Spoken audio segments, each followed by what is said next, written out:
Iran యుద్ధం విషయంలో Israel ప్రధాని నెతన్యాహును అమెరికా ఉపాధ్యక్షుడు జేడీ వాన్స్ మందలించినట్లు అమెరికా మీడియా తెలిపింది. ఇటీవల ఫోన్లో నెతన్యాహు, జేడీ వాన్స్ మధ్య వాడివేడిగా చర్చ జరిగినట్లు యాక్సియోస్ పేర్కొంది.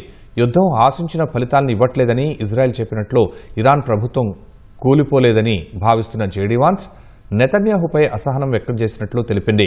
యుద్ధం సులభంగా ముగిసిపోతుందని ట్రంప్కు నెతన్యాహు నమ్మబలికారని, కానీ వాన్స్కు ఈ విషయంపై ముందే పూర్తి అవగాహన ఉందని ఓ వైట్ హౌస్ అధికారి తెలిపినట్లు సమాచారం. ఆ ఫోన్ కాల్ తర్వాత వాన్స్ను బలహీనపరిచేందుకు ఇజ్రాయెల్ పనిచేస్తోందని సదరు అధికారి వివరించారు.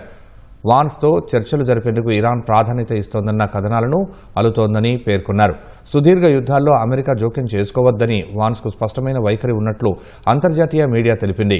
ఇరాన్ యుద్ధం విషయంలో తమకు భిన్నాభిప్రాయాలు ఉన్నాయని ఇప్పటికే ట్రంప్ కూడా అన్నారు. ఇరాన్ యుద్ధం ప్రారంభమైన తర్వాత వాన్స్ కూడా మీడియా సమావేశాలకు దూరంగా ఉంటున్నారు. ఇది మరో సుదీర్ఘ యుద్ధం కాకూడదని ఆశిస్తున్నానన్న ఒక్క ప్రకటన మాత్రమే చేశారు.